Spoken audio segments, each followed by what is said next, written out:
Bienvenue dans la grande interview. Je reçois aujourd'hui Nathalie Yamb, militante pour l'émancipation de l'Afrique. Madame Yamb, bonjour. Bonjour. Alors une première question pour commencer. Pourquoi c'est important pour vous d'être ici aujourd'hui à Saint-Pétersbourg? C'est important parce que la coopération avec la Russie, pour moi, est une coopération d'avenir. Elle ne s'inscrit pas dans la tradition néocoloniale des coopérations existantes. Et j'avais bien envie de voir si la situation géopolitique actuelle allait avoir un impact sur l'attractivité que ce genre de sommet peut avoir, puisque j'ai participé au premier. C'est aussi pour entretenir les contacts avec les différentes parties prenantes. Et je suis très satisfaite d'avoir fait le déplacement. Alors justement, votre premier ressenti sur l'atmosphère dans ce sommet? Écoutez, moi, je l'ai bien aimé. J'ai l'impression, alors je n'ai pas encore toutes les datas, mais j'ai l'impression qu'il y a aussi plus de petites et moyennes entreprises du côté africain qui sont venus par rapport à la première édition. J'ai été ravie de voir qu'il y avait pas mal de chefs d'État qui étaient venus aussi pour négocier des contrats. Et je crois que c'est pas seulement dans l'armement comme les médias mainstream aiment le propager. On a vu des contrats être signés dans les domaines énergétiques, dans les domaines sanitaires. J'ai pas encore la liste des contrats terminés, mais je trouve que c'est encourageant de voir que les Africains envisagent une nouvelle coopération avec la Russie, et j'ose espérer que dans les négociations, ils ont compris qu'ils doivent entrer dans des négociations d'égal à égal. Vous savez, dans le business, si vous vendez moins cher, comme on dit en Afrique, on vous achète moins cher. Si vous vous vendez plus cher, vous obtenez plus. J'ose espérer qu'il y a de bonnes choses qui vont sortir de ces rencontres. Moi, je suis très satisfaite d'être ici. Et puis, c'est l'occasion de faire des rencontres, de revoir des gens qu'on n'a pas vus depuis pas mal de temps. Et c'est toujours très important. Alors, cette fois, de façon un peu plus générale, comment vous caractérisez les relations actuelles entre la Russie et les pays d'Afrique? Je ne pense pas qu'on puisse tous les Généraliser. mettre. Voilà, je pense qu'il y a des relations particulières avec chaque pays. Je sais qu'en amont de ce sommet, il y a eu pas mal de pression pour convaincre les gens de ne pas venir, etc. Et malgré cela, on a quand même vu beaucoup d'intérêt, que ce soit au premier niveau, deuxième niveau. Je pense que les relations sont propres à chaque pays, à chaque contexte, mais de façon globale, on voit qu'il y a toujours autant d'intérêt entre les leaders africains de discuter avec le leadership russe, et entre les opérateurs économiques qui sont aussi très très très présents. Moi, j'ai discuté avec pas mal d'opérateurs économiques africains que je rencontrais quand je pose des questions. Ils voient une foison d'opportunités. Et il y a aussi des gens qui viennent d'Asie, par exemple, et qui se disent on veut faire des business avec les Africains. Il y aura plein d'Africains là-bas. On assiste au sommet pour. Donc c'est quelque chose qui est vivifiant. Et je pense que selon leurs intérêts, chaque État négocie. Mais globalement, surtout dans cette période de conflit, je pense que l'Afrique montre une sympathie envers un allié historique ou quelqu'un qui n'a jamais fait de prédation dans le continent et ne se laisse pas trop impressionner, j'ose espérer. Et peut-être aussi le fait de ce contexte géopolitique tendu, les gens qui se sont déplacés sur ce sommet sont peut-être plus impliqués, plus motivés à aller de l'avant. Je pense réellement que ceux qui sont ici sont des gens qui ont pris la décision de faire des choix souverains de rapport avec le partenaire russe et qui envisagent une coopération. J'imagine que ça n'a pas été simple pour certains chefs d'État parce que vraiment les pressions en amont étaient très très violentes, on dirait. Mais vous savez, certaines fois quand vous faites trop pression sur les uns, ça a l'effet contraire et les gens se disent bon, mais puisque c'est comme ça, j'y vais. J'ai constaté que le président du Cameroun, Paul Biya, est venu pour la première fois en Russie là pendant le sommet, alors que ça fait 41 ans qu'il est au pouvoir. Bon, je me dis que c'est un signe. C'est un signe. De façon générale, on peut quand même constater que l'Afrique jouit d'une image plutôt positive sur le continent africain. Alors c'est en partie dû à son histoire. Oui, bien sûr. Et c'est ce qu'on essaye d'expliquer aux interlocuteurs qui comprennent pas, qui nous accusent d'hypocrisie, c'est que nous, notre jeunesse, nos anciens, on regarde l'histoire. Et dans l'histoire, la Russie a été l'allié de ceux qui ont lutté pour la conquête des indépendances. Aussi factice est-elle été, mais ils ont participé à cette lutte. Ils nous ont aidés. Donc ils étaient du bon côté de notre point de vue. La Russie était aussi à la conférence de Berlin en 1884-1885, mais ils en ont pas profité pour s'accaparer une partie de l'Afrique comme les autres participants occidentaux. Donc, on regarde l'histoire, on regarde qui sont nos amis, qui sont ceux qui ont été à nos côtés, qui sont ceux qui nous ont aidés, même qui sont ceux qui ne nous ont pas fait mal, et on n'a pas de raison, comme on dit chez nous, d'acheter les palabres de quelqu'un d'autre. Si vous avez des problèmes, c'est votre histoire. Nous avons la nôtre. Et dans cette histoire-là, la Russie n'a pas de passé de spoliation ou de violence comme vous. Donc, naturellement, il y a une sympathie naturelle. Alors, aujourd'hui, au XXIe siècle, en 2023, oui. Qu'est-ce que la Russie peut apporter à l'Afrique qu'elle n'a pas ? Je pense que la Russie peut apporter beaucoup de choses dans des domaines qui sont cruciaux. J'ose espérer que nos dirigeants savent négocier les bons termes pour que ce soit productif pour tout le monde. Mais dans le domaine énergétique, la Russie a un savoir-faire que l'on pourrait partager, dont on pourrait se saisir. Dans le domaine agricole, il y a beaucoup de choses que l'on peut apprendre, où l'on peut négocier.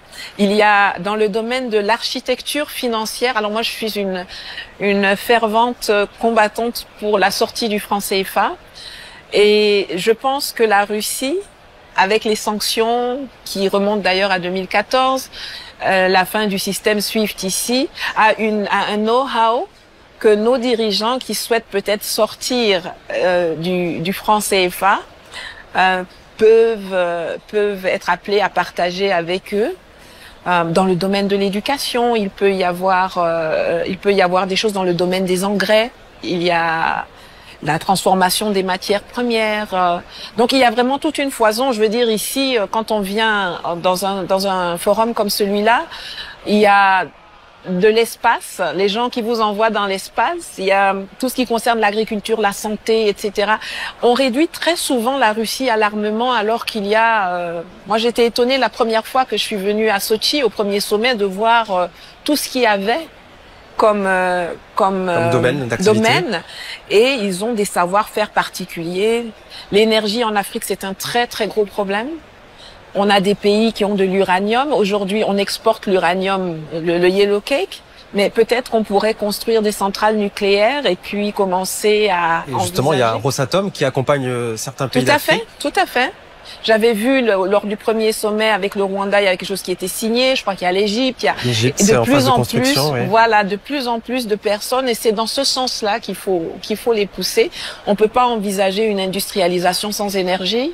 On peut pas envisager une industrialisation sans moyens de transport, les chemins de fer, etc. Donc il y a plein de domaines où on peut négocier. Et l'Afrique est un pays en développement avec une croissance importante et qu'elle a besoin de ces outils-là justement pour pouvoir se développer. Absolument. Je veux dire, c'est un continent qui est plein de possibilités, mais tant que vous n'avez pas les infrastructures qu'il faut, l'énergie, les transports, et le know-how pour extraire et transformer sur place, vous restez putativement riche, mais dans les faits, vous n'avez rien. Donc, oui, certains de nos anciens, de nos colons anciens, essayent de maintenir l'Afrique comme une réserve personnelle pour leur avenir, et les nouveaux partenariats auxquels nous aspirons sont avec des gens qui ne vont pas dire on vous garde comme réserve, mais qui vont nous aider à faire éclore ce potentiel que nous avons. Bien sûr, ils viennent pas faire de la charité, c'est du business, mais à tout le moins, on espère qu'il sera gagnant-gagnant. On l'exige même. Alors justement, il y a beaucoup d'acteurs. Il y a avant c'était l'ancienne puissance coloniale, mais maintenant les pays d'Afrique ont le choix. On pense à la Chine, la Russie donc, mais aussi la Turquie. Enfin, il y a une multitude d'acteurs. Et qu'est-ce qui fait que la Russie peut être un interlocuteur différent des autres? Je pense que, bon, comme je l'ai dit avant, chaque pays a un peu ses particularités. La Russie nous semble être, d'ailleurs, je pense qu'elle partage ça avec la Chine. Ils ne cherchent pas à imposer des changements de régime ou à imposer des agendas. Ils viennent et ils dealent vraiment sur le plan du business. Et je pense qu'il y a une certaine fiabilité dans les échanges. Alors, naturellement, rien n'est jamais parfait. Mais il y a une certaine fiabilité, il y a le fait qu'on ne cherche pas à s'immiscer et à changer les choses, on vient faire du business, si c'est avec vous tant mieux, si c'est avec quelqu'un d'autre tant mieux, alors que les autres essayent généralement de venir imposer leurs agendas. Après, il y a des pays qui sont, voilà, chaque pays a ses particularités, la Chine a les siennes, la Russie a les siennes. Après, quelque chose qu'on peut... que la Russie et la Chine partagent, c'est le multilatéralisme. On pense à la plateforme des BRICS. Ah, mais la plateforme, alors je dis, soyons brixologistes. C'est cette volonté de mettre en place un monde multipolaire où il n'y a plus cette tendance à avoir, malgré le fait que la Chine, la Russie sont des gros acteurs, on ne sent pas cette tendance à vouloir se comporter en hégémon sur le reste du monde. On fait des relations respectueuses les uns avec les autres et il y a beaucoup d'espoir pour les pays africains de pouvoir être partie prenante du design de ce nouvel ordre mondial où il y aura des petits pays en termes de différents paramètres et des grands pays, mais quel que soit le cas, chaque pays aura une voix qui compte. L'autre, c'est vraiment la pérennisation de la domination coloniale, on n'en veut plus. La dédollarisation, l'extraterritorialité du dollar, c'est une sanction permanente. Juste avant de venir ici, les États-Unis s'assoient pour sanctionner le ministre de la Défense du Mali et deux autres hauts responsables militaires parce qu'on les accuse d'être ceux qui ont amené Wagner au Mali. Mais même s'ils avaient amené Mephisto en personne, on s'en fiche, c'est leur choix. Et ils peuvent faire tout ça parce que il y a cette extraterritorialité du dollar américain et la volonté affichée par les BRICS de mettre en place des systèmes qui vont nous permettre de travailler en monnaie locale. Encore que, bon, la zone francophone, elle n'est pas libre, c'est de l'euro. Donc, il faut d'abord sortir du CFA pour ensuite entrer dans cette zone. Mais c'est une bouffée de vraiment d'air frais pour tout le monde. Et vous voyez que les pays comme le Kenya, des pays comme l'Algérie, l'Afrique du Sud, bien sûr, mais partout, l'Ouganda, tout le monde veut entrer veut aller dans ce sens de la dédollarisation, de la multipolarité, de la fin des hégémonismes violents, insensés d'ailleurs, souvent. D'ailleurs, Vladimir Poutine l'a rappelé lors de son discours hier, sa volonté de vouloir établir des connexions financières directes d'un pays à l'autre pour éviter justement de passer par ces plateformes telles que SWIFT. C'est essentiel. Je pense que la Russie a mis en place, et à ça que je faisais allusion déjà maintenant, un système de paiement alternatif. Elle a un temps d'avance justement de par les sanctions. Mais puisque les sanctions vous poussent à la créativité. Voilà. Vous savez, c'est vrai que ça peut vous causer quelques soucis, mais en même temps, ça vous pousse à l'inventivité. À plus long terme, vous en voyez les bénéfices. Et les sanctions sont venues en Russie en 2014 déjà, donc ils étaient préparés. Donc cette plateforme de paiement est extrêmement intéressante. Et puis peut-être plus tard une monnaie commune des BRICS, la nouvelle banque de développement des BRICS avec moins de conditionnalité politique liée. Ça va être très intéressant à observer. Alors vous l'avez évoqué également. Ce que l'Occident peut faire pour éviter ce genre de... Alors vous l'avez évoqué, ces menaces et ces pressions de la part de l'Occident sur différents pays pour couper ses liens avec la Russie. Mais au final, quel est le rendu, quelle est la conséquence de ces tentatives de pression? On appelle ça en foot un contre son camp. Les temps ont changé et je pense que les Occidentaux pensent qu'ils peuvent encore empêcher quelque chose qui factuellement n'existe plus. L'Occident, puissance du monde, est morte au XXe siècle. Au XXIe siècle, ils sont morts, ils sont has-been, ils sont passés. Et plus vous mettez de la pression sur les gens, plus vous les braquez et plus vous les poussez à s'éloigner de vous. Les menaces ne fonctionnent pas. Je pense que, et peut-être que c'était d'ailleurs le but du jeu, je pense que les menaces qu'ils ont imposées au monde et à la Russie et au reste ont plutôt affecté l'Europe d'abord. Ils ont pensé que leur colonie historique africaine serait naturellement derrière eux. Ils se sont rendus compte que nada, non merci, maintenant c'est bon. Nous, on n'a pas de problème avec la Russie. Si vous respectez pas ça, ça vous regarde. Ils mettent des sanctions sur des hommes politiques qui font des choix souverains. Vous ne pouvez être sanctionné aux États-Unis que si vous avez l'intention d'aller là-bas, si vous avez des appartements, des avoirs. Qui en a? Ils n'ont qu'à garder ça. Moi, je suis très surprise par l'incapacité de l'Occident de réajuster sa façon d'opérer dans le monde. Je ne sais pas si c'est parce qu'ils sont obtus, si c'est parce qu'ils espèrent que ça va encore changer, mais c'est cette incapacité à comprendre qu'on ne peut plus être dans une relation d'hégémonie, mais qu'il faut aller à du partenariat et que avant vous preniez peut-être 90% de nos choses. Aujourd'hui, on vous demande de redescendre à 50-50 ou à 60-40, vous voyez? Et même si on vous propose 90-10 pour nous, c'est quand même 10%, c'est mieux que zéro. C'est hallucinant de voir à quel point les Européens se font harakiri, pour parler comme les Japonais. D'ailleurs, ça se voit aussi au niveau du monde informationnel, du monde médiatique. Les grands médias occidentaux sont toujours très présents hein, et ont toujours beaucoup d'influence, en partie en Afrique. Et justement, la Russie essaye de faire son bonhomme de chemin et de participer aussi au développement du monde médiatique en Afrique, et en renforçant sa présence. Comment vous jugez cette volonté de la Russie de proposer un point de vue alternatif? Oh, je pense que la Russie, c'est une grande puissance, donc c'est normal qu'elle essaye maintenant, puisqu'elle a décidé, le monde entier s'est rendu compte que l'Afrique était intéressant.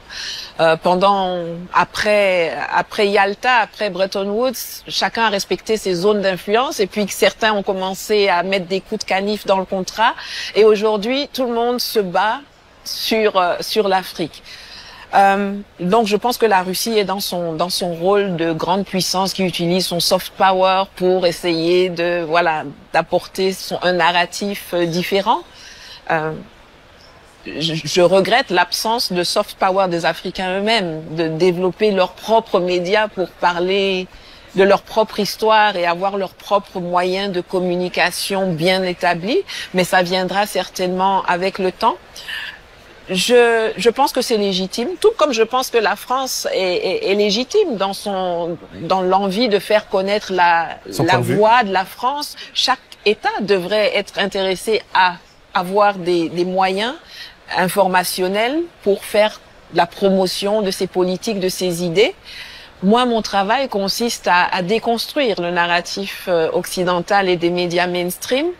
Et je suis absolument ravie de constater que même si vous avez dit qu'ils ont toujours une grande écoute en Afrique, des gens comme moi, comme d'autres, comme Kémy, comme d'autres personnes, on a été ostracisés, on a été exclus des plateformes mainstream, on nous a censurés, on nous a rendus inaudibles. Et on s'est déporté sur les réseaux sociaux, on s'est déporté sur les nouveaux médias. Et aujourd'hui, les médias mainstream occidentaux se rendent compte que bon, ils ont toujours leurs médias, mais c'est chez nous, ils viennent faire compétition avec nous. Aujourd'hui, on est plus audible quasiment que eux en Afrique, beaucoup plus audible. Justement, votre popularité sur les réseaux sociaux, par exemple, nous fait dire qu'il y a vraiment une attente vous parlez de destruction du récit narratif. Il y a une véritable attente d'un point de vue alternatif de ce qu'on veut bien nous raconter dans les médias classiques. Absolument. Mais c'est pour ça d'ailleurs que on essaye de fermer vos chaînes C'est pour ça qu'on essaye de fermer nos chaînes. C'est pour ça qu'on nous sanctionne. Moi, on me suspend. Là, j'avais partagé une interview que j'avais faite avec RT. Et ben, paf, ma page a été complètement démonétisée, finie, terminée. Il y a une semaine. Sur Facebook, c'est fini. Sur YouTube, on m'a fait sauter le truc. Donc les conséquences sont très concrètes. Ah non, c'est tout de suite, c'est concret et c'est pas. L'armée française admet qu'ils ont une cellule, ils ont tout un département qui s'occupe de nous gérer, de gérer ça, d'essayer de fermer nos comptes. Tout ce qui est alternative. La raison pour laquelle vous commencez les médias comme RT en français, même RT en anglais, c'est que les gens se rendent compte qu'il y a un besoin d'avoir au moins un autre son de cloche. Peut-être un troisième, un quatrième, et puis de se construire eux-mêmes une idée, de développer un esprit critique. Et ça, c'est quelque chose, vos compétiteurs mainstream occidentaux ne sont pas habitués à ça. Mais en plus de gens comme vous, il y a vraiment les réseaux sociaux. C'est instantané, c'est direct. Ça passe pas par trois chemins. Les gens viennent, ils écoutent, vous dites ce que vous avez à dire. Tout le monde est informé au même moment. C'est très puissant. C'est très, très puissant. Alors, pour revenir aux médias classiques, il y a certains pays comme le Burkina Faso qui ont pris la décision d'interdire les médias avec qui il y avait vraiment un problème. Donc récemment encore LCI, c'était la semaine dernière, il y avait France 24 également. Tout à fait. Alors, est-ce que vous avez un commentaire par rapport à cette décision? Je suis très heureuse. J'ai fait campagne pour ça. Déjà au Mali. Moi, je fais campagne pour que les médias comme RFI, France 24, qui sont des médias rattachés au Quai d'Orsay, qui sont sous la tutelle du Quai d'Orsay, France Média Monde, donc avec les financements. Ils sont financés, oui, ils sont financés, mais oui, tout à fait. Et pour moi, c'est des gens qui véhiculent tellement de fausses informations, et vous savez, pendant longtemps, ils ont été les seules sources. C'était les sources les plus crédibles. Tu peux dire quelque chose, mais si tu passes pas sur France 24, si tu passes pas sur RFI, c'est comme si tu n'as rien dit. Et aujourd'hui, grâce au travail que beaucoup de gens font, les gens commencent plutôt à prendre du recul. On est même arrivé en ce moment, si c'est RFI qui le dit, ça veut dire que c'est le contraire qui est la vérité. Mais je pense qu'ils ont quand même, quand vous allez dans les villages, à l'intérieur des pays que vous avez, le Burkina, le Mali, le Cameroun, enfin un peu partout, les gens n'ont pas forcément Internet partout, ils écoutent encore la radio et donc quand on les interdit, c'est une source d'abrutissement et d'intoxication de moins en Afrique et moi je fais tout ce qui est possible pour que ça arrive le plus souvent possible dans le plus de pays possible. Et donc justement pour continuer sur ces médias occidentaux et français notamment, il faut bien le dire, qui n'hésitent pas à marginaliser, voire dénigrer à la moindre occasion les mouvements panafricanistes. Ah mais ce sont des menteurs. Ils racontent. Mais pour quelle raison, à votre avis? Mais c'est pour essayer de décrédibiliser notre parole. C'est pour essayer de néantiser notre argumentaire. Mais là aussi, c'est des contre leur camp extraordinaires. C'est-à-dire chaque fois, moi quand j'entends comment on parle de moi. Donc c'est contre-productif à votre avis? Mais totalement. Quand j'entends comment on parle de moi, je me dis mais c'est qui cette personne? Je la connais pas. Ils traitent l'information de façon tellement grossièrement orientée, tellement caricaturale, qu'on ne peut pas même partir du fait qu'ils travaillent dans la bonne foi. Ils sont en mission pour faire quelque chose. C'est tellement grossier, comme tout le reste, comme les sanctions contre la Russie, c'est tellement grossier, c'est tellement cousu de fil blanc qu'aujourd'hui, avec des populations qui sont beaucoup plus éveillées, qui sont beaucoup plus attentives, qui ont accès à beaucoup plus de ressources pour vérifier certaines choses, que c'est contre-productif. Nous présenter comme les porte-paroles de la Russie, c'est néantiser notre vie. Enfin, pas seulement la mienne, mais celle des Africains. On a une histoire.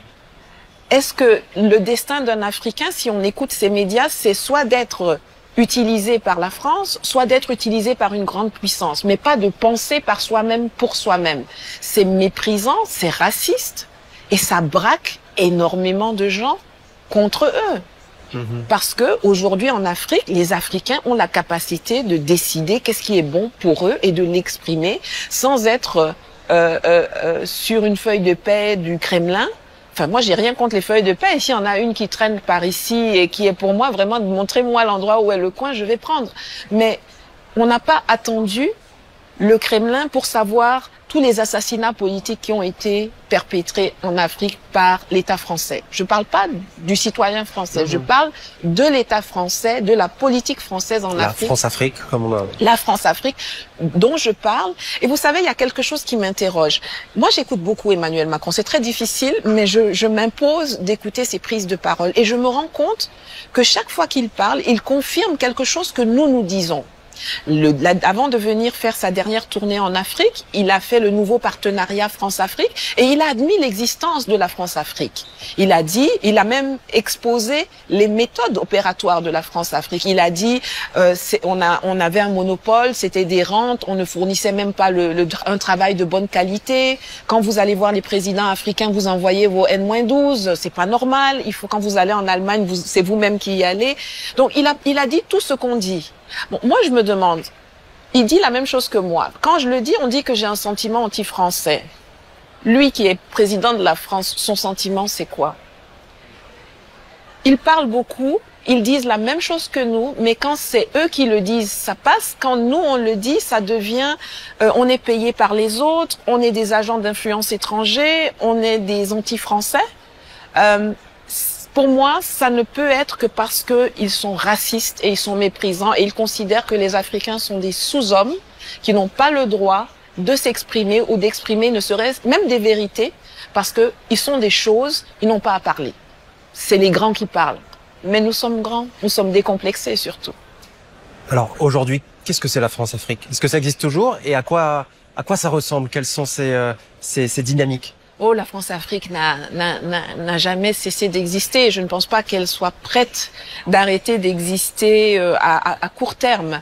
La France-Afrique, c'est un système de prédation dans laquelle j'ai souvent l'habitude de schématiser en disant il y a 20% de France et 80% d'Afrique. C'est-à-dire que le mastermind, le système, le cerveau est en France, c'est conçu pour bénéficier à la France et ça a des relais locaux en Afrique.